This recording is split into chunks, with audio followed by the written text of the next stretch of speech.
Alright, so here's the next project. This is a 2016 Yamaha Raptor. Pretty nice ATV right from the factory. This one came with the optional adjustable suspension. And I am going to upgrade this quad.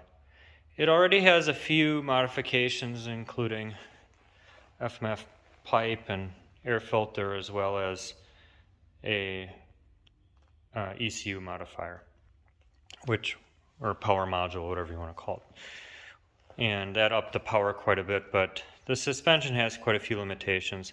This is a really great trail quad right from the factory, but I am using it entirely for motocross.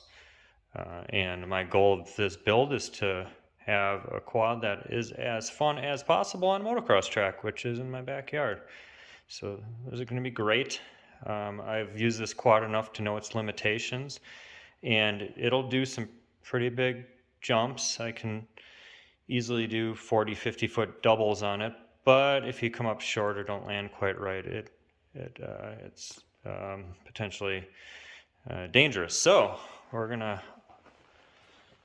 improve that a little bit. So that's the quad, and here are the parts. So I got this set up from Lonestar Racing, which I think is out of Texas. It's a comprehensive kit, and they'll help kind of tailor it for you. So I really like them.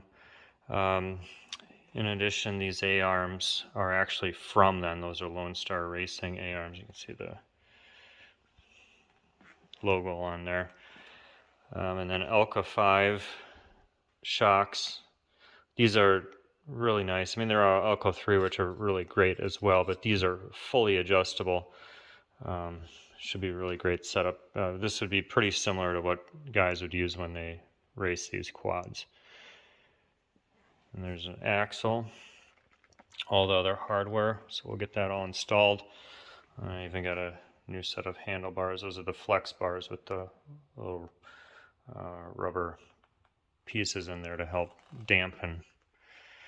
And some new levers, all kinds of goodies. This doesn't come cheap. This setup here was roughly $5,000, so you pay for what you get, though. And I think actually for what I have here, that was a pretty good value. All right, but let's see what it looks like as we get it on.